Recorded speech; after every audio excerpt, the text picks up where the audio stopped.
Remember to subscribe to our YouTube channel at NDN Nigeria. Click on the subscribe button and be the first to get notifications.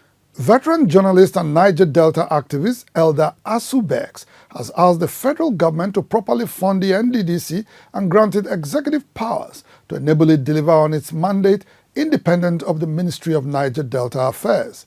Elder Beks spoke to Inside the Niger Delta recently in Lagos. The Ministry of Niger Delta is now overseeing the Nddc. What we need to do is to strengthen the Nddc. Give them executive power so that whoever is appointed a managing director or the management team, they can work independent of an interference from the Ministry of Niger Delta.